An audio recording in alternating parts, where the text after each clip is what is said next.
last game was that they couldn't put a hero one-on-one against the Razor, right? Like, if you send your carry down there, then it's an Ember against a Razor. Like, right. In what world do you want?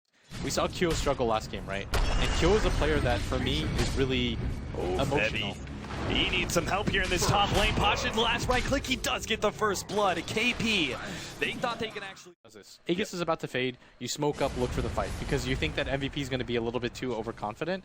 But Vega, this is the big fight for them, because they have to win this team fight. Like, there's no way they can give up this amount of towers and lose this fight here. Vega Squadron coming in from the side. Solo's looking for that Winter's Curse and will lay it down into Febby with the power shot on top of that. Oh, he misses the Guardian Angel. Get that kill, and the Guardian Angel not really effective here. Warnouts in the background also going to go down to Vega Squadron. It seems like they found the fight they needed. QO desperately looking to be able to lock down on someone with his Scotty. Goes for Pasha, but is unable to get him. Now Solo kind of baited out with Cold Embrace, but he will go down eventually. The rest of Vega Squadron start mounting a response, but the Shackle shot doesn't latch, and that means now Magus' life is going to be forfeit as well. It goes from 2 pickoffs easily to then being forced to trade 2 heroes of their own. Vega Squadron, I thought that was going to be a good fight. As I say that, MVP Phoenix are still taking advantage of the clear control that they have over this game by pushing down more towers and getting more of a network lead, and it seems like a free hero as well. Mag is going to be stuck here from the side. Vega Squadron are actually going to try and mount a response, going straight for the Omniknight. They do manage to take him out. 1-for-1 trade-off so far. Solo's going to be the next target. Winter's Curse onto Febby. They pop him, but so too does the Winter Wyvern fall. Yeah, the course from MVP, like you said, they're just not falling right now. A full MKB on top of that. And so I think if you're MVP, you go for the Roshan. I think if you're Vega, oh, they're actually going to sneak in for themselves and they get down here in time. That is insane timing. They smoked up to the Roshan pit and literally just respawn. They get an Ice Shards to try and block out the rest of MVP Fiend. They're committed for this. He is fearless. He's going to try and intercept this one. The Aegis is grabbed by the Windranger. They manage to secure it and take down Febby at the same time. The Tombstone is a great position, but here comes Big Daddy QO. He lets loose the ultimate. Vega Squadron's already so low from dealing with March that they're all going to fall inside this Roshan pit if they're not careful. There's so many zombies. Managed to get 3 different stuns, and the Tombstone is still going to work.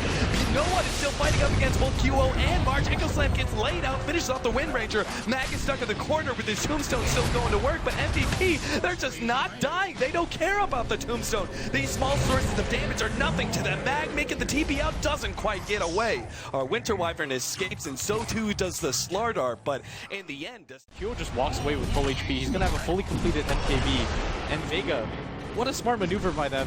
They're just falls to the wall and they're saying, okay, we're not going to just go down.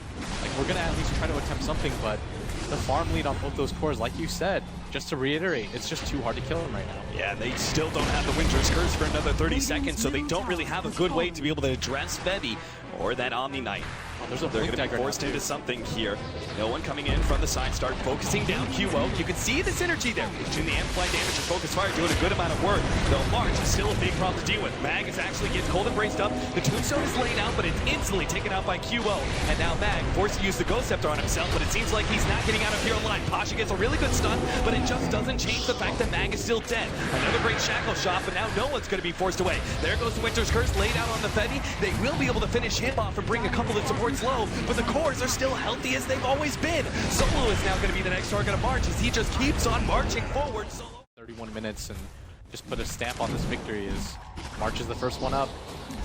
They start focusing down that tier 3, Focus Fire being laid onto March, but he's very easily being healed by both KP and Febby, and he's still sitting over that 50% marker. Meanwhile, QO runs forward and actually threatens no one. They do have the Winter's Curse. They need to try and chain stun him down. QO gets hit by the snowball, but there goes the response from KP. He gets off the beautiful Guardian Angel, and the Tusk is already down and out from the counter initiation from Warnuts. He does get shackled up, and Vega is actually going to be able to pop him real quickly, but Pasha is now fighting up against both Febby and March in front of his fountain, and he's losing that fight. No one. He needs the Cold Embrace to be able to save him, but QO takes that opportunity to let loose another ultimate. No one makes the run away. Glimmer Cape trying to save him, but this time they will see him with counter ward. Mag now trying to get back to his fountain as well. Will die to the last MKB strike from QO as well, and they turn their attention to that second lane of Rax as MVP, seemingly moments away from their victory here in Game 3.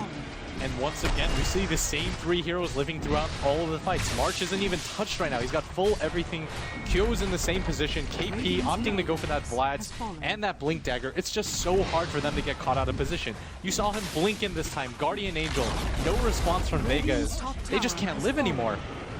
And Now the Mega Creeps is going to be coming in soon. Melee Rax is already down to just the range Rax that's left. They now focus Pasha as he comes forward, call to brace Snowball trying to save him, but QO, he says, if you don't want to fight me, that's fine. I'll just take your range Rax and force Megas. And sure enough, there it is. Vega Squadron being forced back to their fountain with Megas on the way. Go ahead and call it. GG, well played.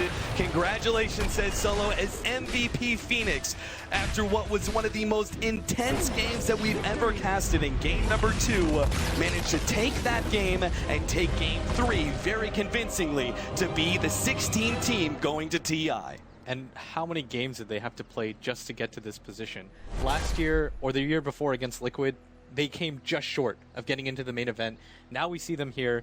March, who's probably going to retire after this tournament.